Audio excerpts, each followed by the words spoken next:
মহাবাহু Brahmaputra river heritage centre. অসমের গৌহাটি শহরের ব্রহ্মপুত্রের পাড়ে এর অবস্থান। অসাধারণ এর পরিবেশ, অপূর্ব। ব্রিটিশ শাসনকালের বাংলো আজ সর্বসাধারণের বেড়ানোর জায়গা। 100 টাকার টিকিট কেটে থাকা যায় সারা দিন। গেট দিয়ে ঢুকতেই প্রথমে চোখে পড়বে এই চক্রগুলো। এগুলো ধর্মচক্র নয়, বরং ব্রহ্মপুত্রের পাড়ে বসবাসকারী মানুষদের জীবনচিত্র রয়েছে। চক্রের মাথার ঢাকনাগুলো আসলে কৃষকদের মাথায় দেওয়ার টোকা।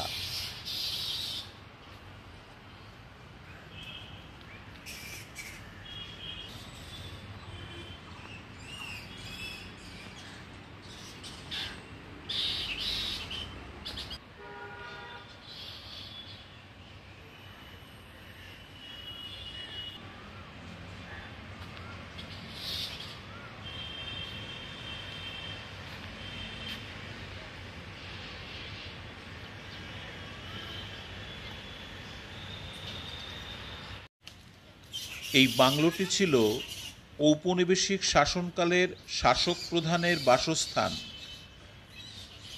2021 সালে এটিকে হেরিটেজ মিউজিয়ামে পরিণত করা হয়েছে।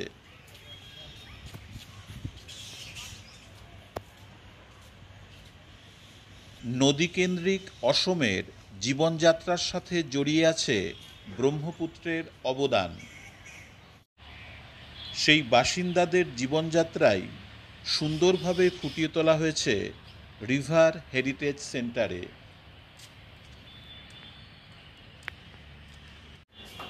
বাংলোর ভেতরে প্রবেশ করতেই চোখে পড়বে আর্ট গ্যালারি। এখানে সেই নদীকেন্দ্রিক জীবনের যাবতীয় উপকরণ রয়েছে।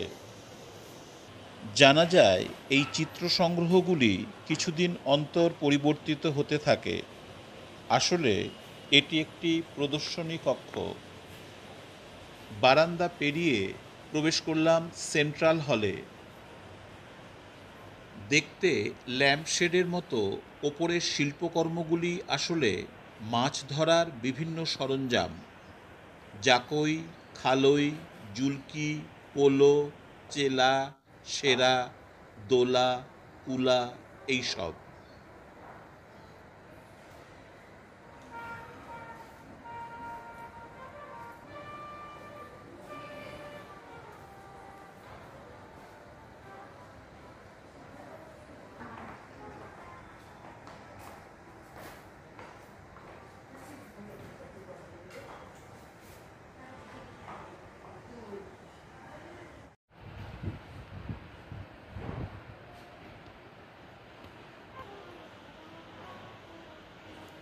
বাংলোর মূল কক্ষ the river of the lounge.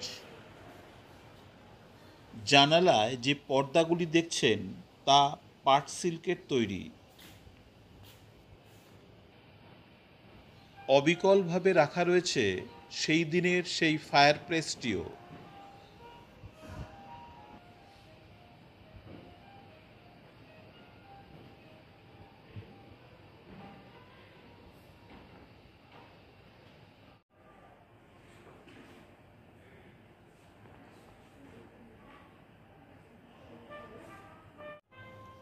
Central হলেই রাখা রয়েছে তাঁত সিল্কের অপূর্ব সম্ভার। ব্রহ্মপুত্র উপত্যকার গ্রামীণ জীবন ও সংস্কৃতির অঙ্গ এই হস্তশিল্প।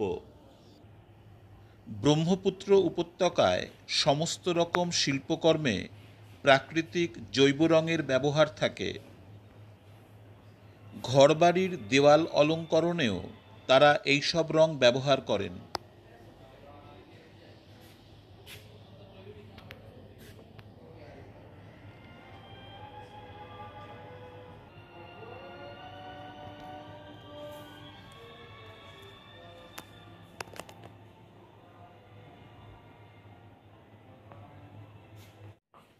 এই সেলস কাউন্টার থেকে স্মারক হিসেবে সংগ্রহ করতে পারেন যে কোনো ধরনের দ্রব্য সামগ্রী।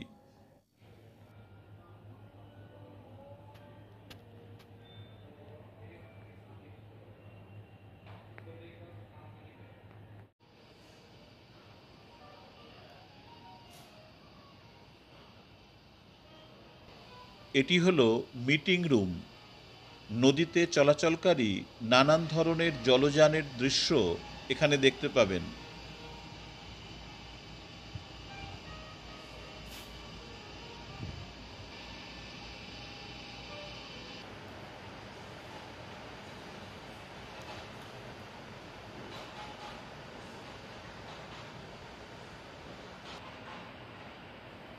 লাইব্রেরি হলের এই অংশটি মাজুলি কর্নার। অসমীয়া সংস্কৃতির একটি বড় দিক এই মাজুলি বাসিন্দাদের সৃষ্ট।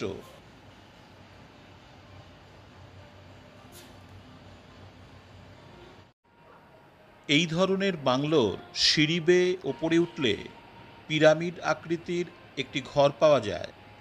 এটিকে বলা হয় অ্যাটিক রুম।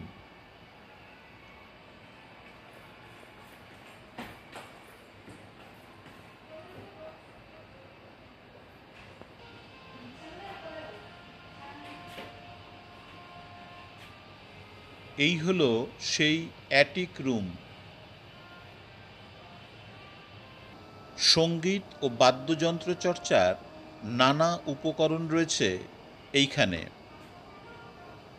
এখানেও সেই ব্রহ্মপুত্র নদের তীরে বসবাসকারী মানুষের হাতে তৈরি নানান ধরনের বাদ্যযন্ত্রের সমাহার। এই বাদ্যযন্ত্রগুলি মূলত চার প্রকার: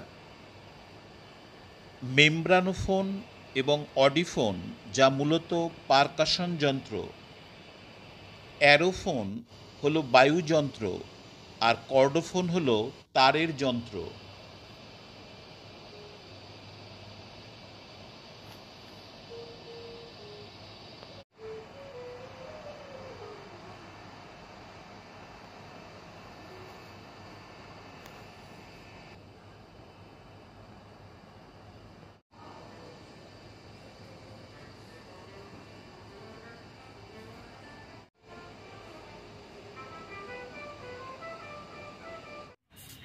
গৌহাটির আইকনিক এই ডিসি বাংলোর রূপান্তর হয়েছে 2021 সালের 3রা অক্টোবর। কিন্তু এই অঞ্চলের ইতিহাস অনেক পুরনো।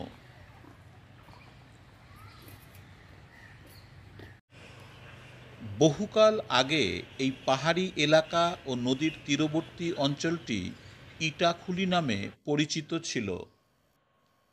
ঐতিহাসিকদের মতে লাচিত বড়ফুকান এই এলাকাটিকে তার নৌ সদর দপ্তর হিসেবে ব্যবহার করত। সামরিক কৌশলে বড়ফুকান মোঘল সেনাবাহিনীর আক্রমণই শুধু প্রতিহত করেননি, চিরকালের মতো অহোম ভূমি থেকে মোগলদের বিতাড়িতও করেছিলেন।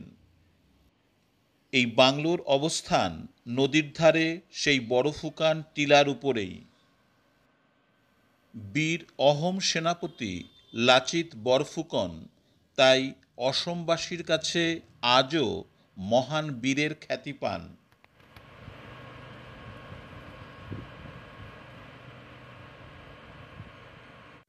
বাংলোটির সামনের দিকের অংশ অবশ্য এই দিকেই, নদীর দিকে মুখ করে।